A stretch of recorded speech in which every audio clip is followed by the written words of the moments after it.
Shalom saudaraku, kita bersyukur pada Tuhan untuk waktu yang indah. Kita belajar kebenaran firman Tuhan. Kali ini kita membahas topik menang atas masalah. Kita dasari firman Tuhan ini dari 1 Korintus pasal yang ke-10 ayat yang ke-13. Di sana dikatakan, pencobaan-pencobaan yang kamu alami ialah pencobaan-pencobaan biasa yang tidak melebihi kekuatan manusia. Sebab Allah setia, dan karena itu Ia tidak akan membiarkan kamu dicobai melampaui kekuatanmu.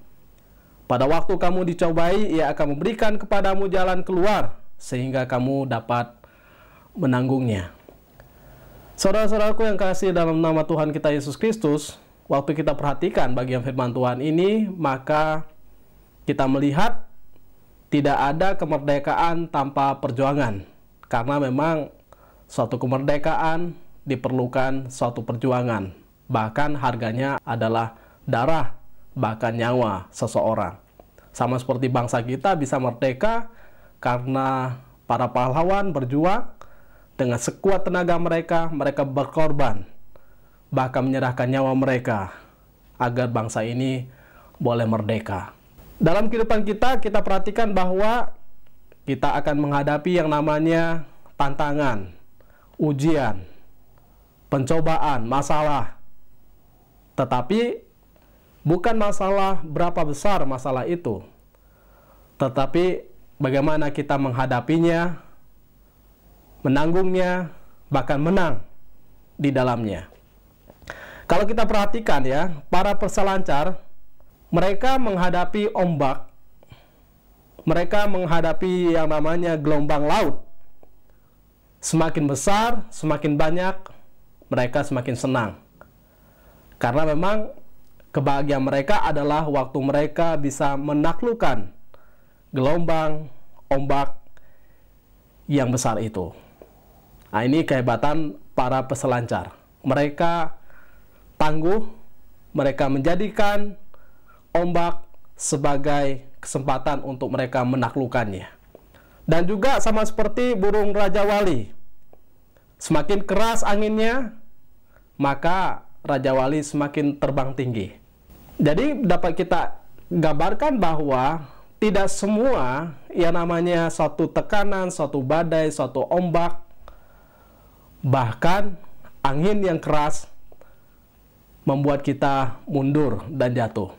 Tetapi justru itu kesempatan di mana kita melihat bahwa dari sanalah kita akan dibawa untuk menikmati kehidupan terbang lebih tinggi, menghadapi setiap rintangan demi rintangan dalam kehidupan yang Tuhan izinkan.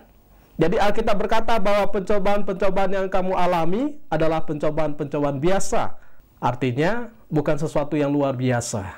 Semua orang menghadapinya, tetapi mereka yang berbahagia adalah mereka yang sanggup menaklukkan semuanya itu. Jadi jangan pernah takut, jangan pernah putus asa, jangan pernah kecewa, marah atau menyerah bila pencobaan itu datang dan kita alami. Ada kemungkinan bahwa pencobaan itu memang datang, Tuhan izinkan untuk memproses hidup kita, untuk menguatkan kita, bahkan mendewasakan kita. Maka kita bisa bersyukur atas semua kerikil, semua badai, semua masalah, bahkan ujian-ujian yang Tuhan izinkan. Maka tanyakan kepada Tuhan, Tuhan, kenapa saya diizinkan berada di dalam titik ini? Apa maksud Tuhan di dalamnya? Berikan saya kesempatan untuk mampu menghadapinya dan mengerti tiap maksud Tuhan di dalam semua tantangan ini.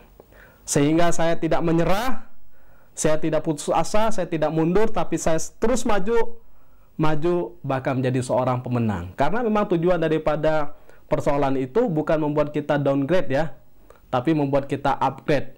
Bukan membuat kita makin turun jatuh, terpuruk, tidak. Justru makin mengangkat kita, membuat kita makin naik level dalam kedewasaan, dalam iman, dalam karakter, bahkan dalam semua segi kehidupan kita. Sehingga jangan pernah terpuruk, jangan pernah mundur. Jangan merasa bahwa masalah ini membuat saya tidak bisa berbuat apa-apa. Justru kita bisa. Karena tadi pencobaan-pencobaan yang kita alami adalah pencobaan biasa yang tidak melebihi kekuatan manusia. Artinya kita bisa kok menghadapinya. Hanya memang perlu suatu kesabaran, suatu proses waktu, bahkan suatu iman memandang kepada kehendak Tuhan. Kenapa Tuhan membawa kita ke sana? Jadi yakinlah ketika Tuhan bawa kita ke sana ada maksud Tuhan dan Tuhan juga hadir di sana. Maka pandanglah kepada Tuhan, berfokuslah kepada kebaikan Tuhan. Sebab ya kita pasti sanggup, kita mampu. Jadi tugas kita adalah mengerjakan apa yang kita bisa kerjakan, menghadapi apa yang bisa kita hadapi, menanggung apa yang kita bisa tanggung, menyelesaikan apa yang bisa kita selesaikan. Selebihnya serahkan semua ke dalam tangan Tuhan. Jadi kita bekerja maksimal, kita berdoa bersungguh-sungguh, selebihnya Tuhanlah yang tahu maksudnya untuk mengukir kehidupan kita. Karena bagi Tuhan tidak ada yang mustahil. Tidak ada suatu persoalan yang besar bagi Tuhan yang Dia tidak sanggup untuk mengontrol, bahkan untuk meneduhkannya. Dan kita perhatikan dalam Lukas 18:27 dikatakan, apa yang tidak mungkin bagi manusia, mungkin bagi Allah. Matius 19:26 dikatakan, dalam terjemahan Selebar dikatakan begini, memang bagi manusia hal itu mustahil, tetapi bagi Allah tidak ada satupun yang mustahil. Ya, dengan kata lain, memang menurut ukuran kita sepertinya mustahil. Tetapi bagi Tuhan tidak ada satupun ya yang mustahil. Nah, itu suatu harapan kita, suatu kekuatan kita, bahwa di dalam Tuhan tidak ada satupun hal yang mustahil. Jadi dalam kesulitan hidup, di sanalah kita nanti akan melihat kesetiaan Tuhan, kebaikan Tuhan, jalan-jalan Tuhan yang kian terang benderang. Kian terang benderang. Tuhan bisa membuka jalan keluar. Bahkan 1001 pintu Tuhan bisa membukakannya bagi kehidupan kita. Ingat dikatakan sebab Allah setia ya. Dan karena itu Ia tidak akan membiarkan kamu dicobai melampaui kekuatanmu. Selain daripada pencobaan itu tidak melebihi kekuatan kita, dikatakan Allah kita adalah Allah yang setia. Jadi Dia tidak akan membiarkan kita dicobai melampaui kekuatan kita. Tuhan tahu batas kekuatan kita.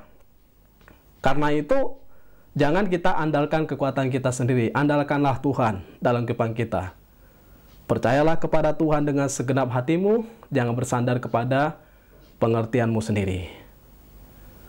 Akuilah Dia dalam segala lakumu, maka Ia akan meluruskan jalanmu. Jadi berfokus pada Tuhan, percaya kepada jalan-jalannya, itulah suatu kebahagiaan dalam kehidupan kita. Dia Allah yang setia, yang tidak pernah membiarkan dan meninggalkan kita. Kalau kita takut dan tidak punya iman, maka kita tidak akan sebetulnya pernah berbuat apa-apa. Bahkan kita akan tenggelam.